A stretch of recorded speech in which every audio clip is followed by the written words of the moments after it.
Shabbat Shalom. So 2 weeks ago, our oldest child, Caleb, began his bar mitzvah studies. Can you believe it? My little boy becoming bar mitzvah? I don't know how you deal with it. How do you deal with it? Right? Here's my little baby. Our little baby's on his way to becoming bar mitzvah. And our youngest, he's still 8 years old, but he's already in 3rd grade. His kindergarten teacher is here. Can you believe more Ronit? He's in 3rd grade. How do we do it? How do we let our kids grow up and give them the space to grow up? Now, we know, right, that really the moment the kid turns about 1.5 and starts walking, they're already walking away from us and we're chasing after them. But we come to learn as parents that this is sort of what life is like, trying to figure out when we should keep our kids close and when we should let them go free. Now, I know because I was a kid once, and my parents are, of course, perfect. They're sitting over here. I was so angry at them. I remember when I was probably Caleb's age, I was so angry at them because they wouldn't just let me go to the mall with a group of friends and just walk around for hours and hours. And I couldn't figure it out. After all, it's Oakland Mall, very, very safe. And they wouldn't just let me go walk around for hours and hours. So I remember the fights we would have about how evil of parents they must have been to not let me go free like that.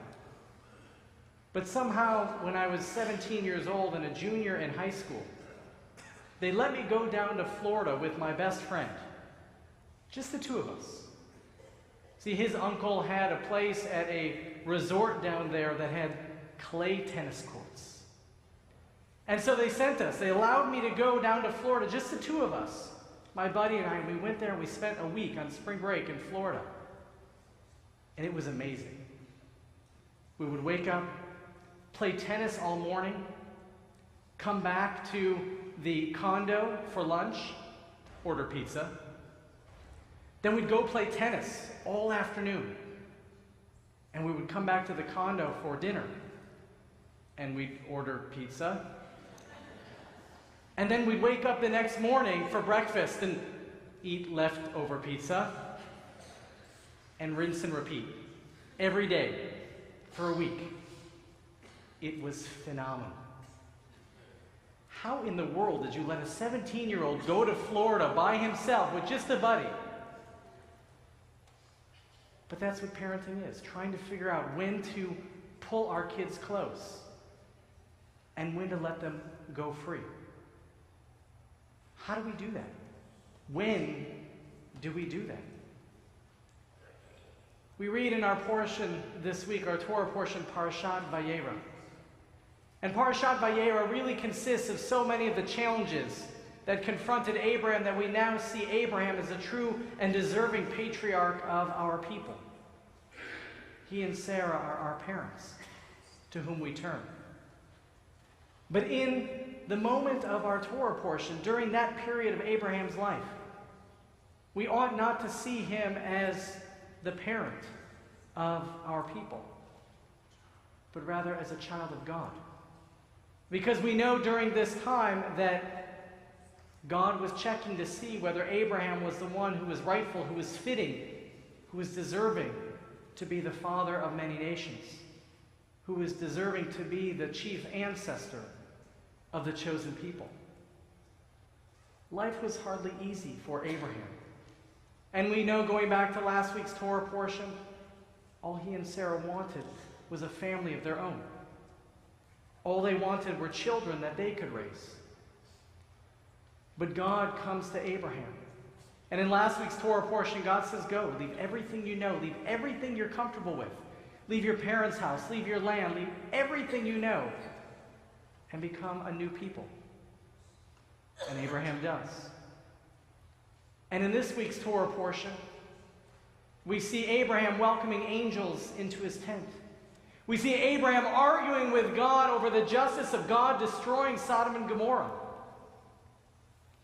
We see Abraham being told to sacrifice his son, his only son, the one that he loves. but of course at the last minute being prevented from doing so. We also see in this week's Torah portion, Parashat Vayera, we see a parent in God who sees the challenges that his child has to go through, and who time and again doesn't let the child go free, but keeps pulling that child closer. How do we know that God is there pulling his child in close?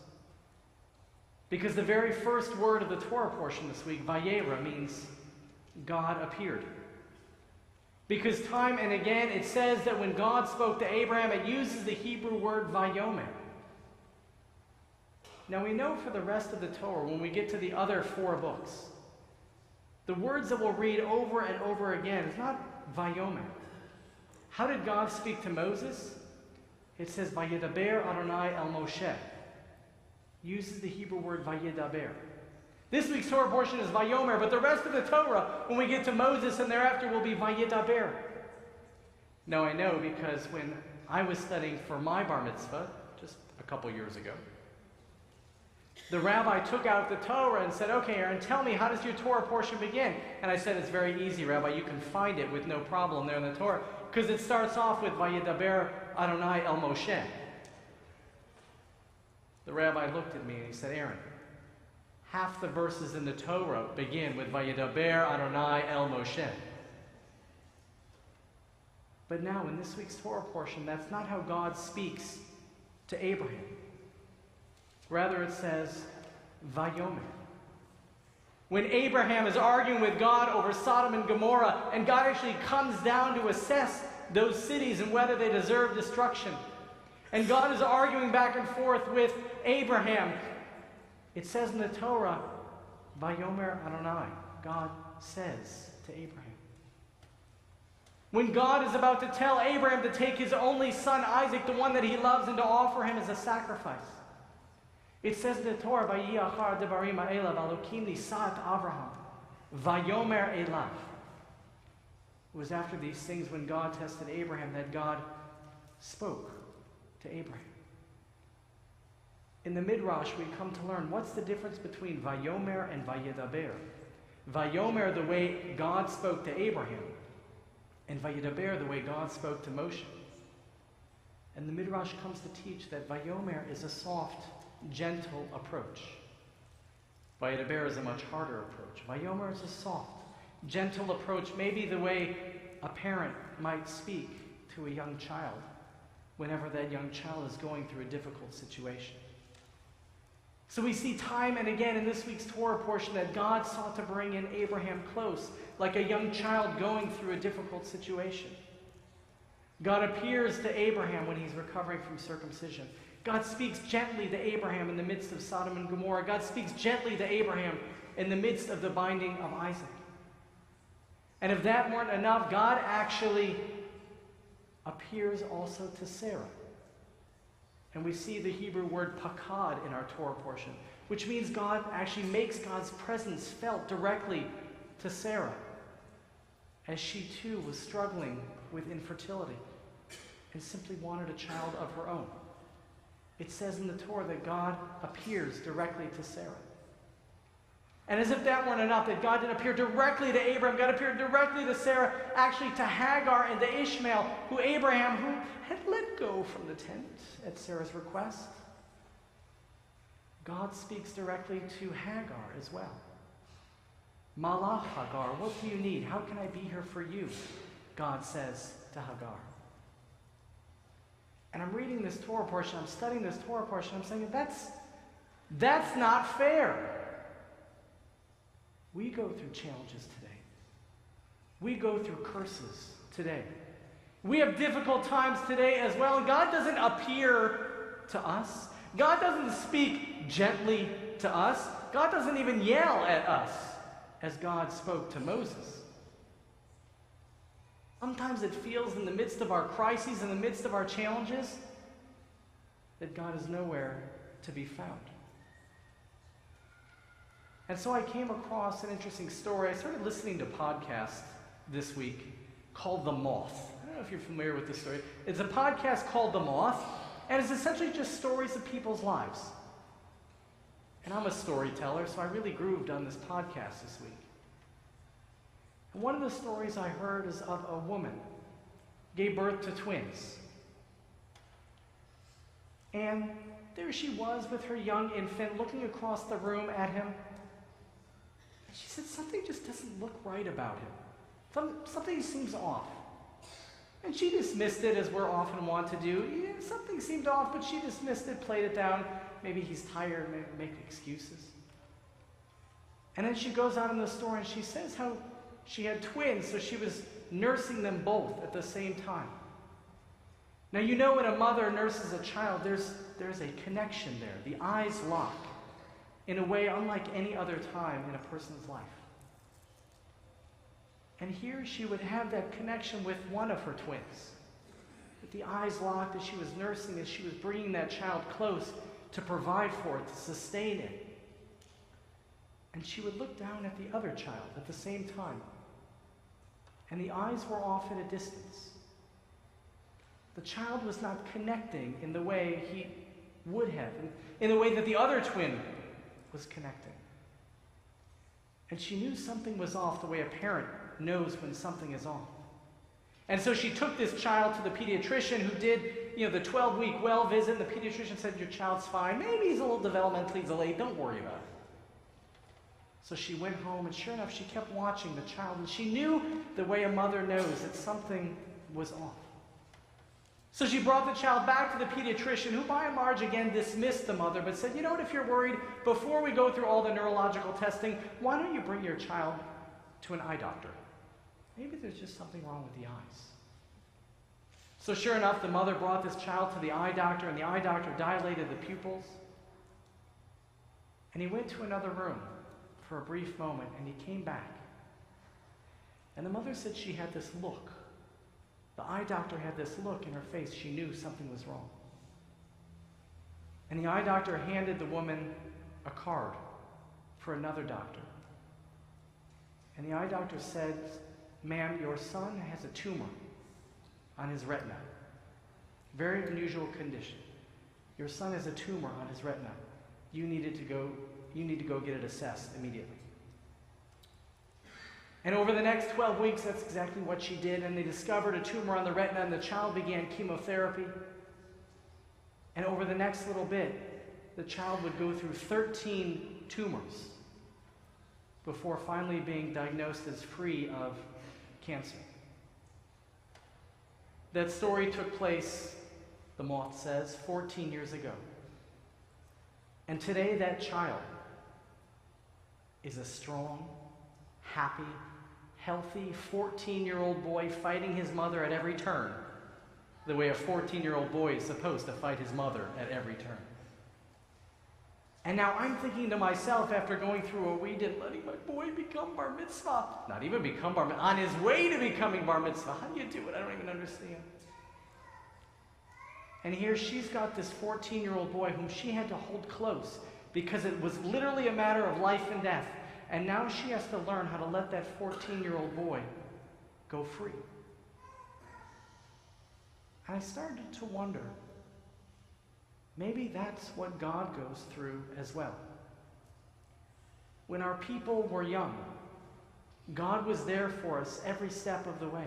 God appeared to Abraham and Sarah. God spoke gently to Abraham and Sarah, to Isaac and Rebekah, to Jacob, Leah, and Rachel.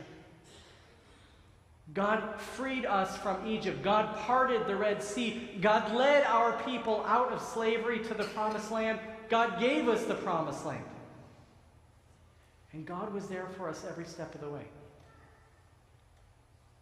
But when the first temple was destroyed, some 2,500 or so years ago, it says that God disappeared from the world.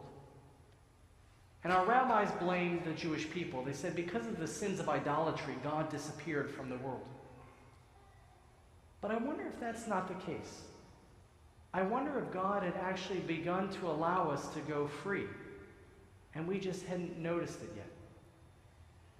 Because Jewish tradition teaches that ever since the destruction of the first temple, God is in the midst of Hester Panim, of hiding God's face. And we know this word Hester, which means hiding away, because we hear it in the name of one of the great heroines of the Jewish people, Esther. And God doesn't appear anywhere in the book of Esther, or at least God's name doesn't appear anywhere in the book of Esther. So maybe it's not that God disappeared. Maybe it's that God took a step back and is allowing us to be free. Maybe in the midst of our challenges, in the midst of our crises, in the midst of our cancer and our war and our suffering and our destruction, maybe it's not that God has disappeared from the world. Maybe it's that God has taken a step back to allow us to be free, to make the mistakes that we have to make in order to grow up, and to allow us to learn. But maybe like a parent of a grown child, or even the grandparent of grown grandchildren, maybe God is simply there waiting for us to call.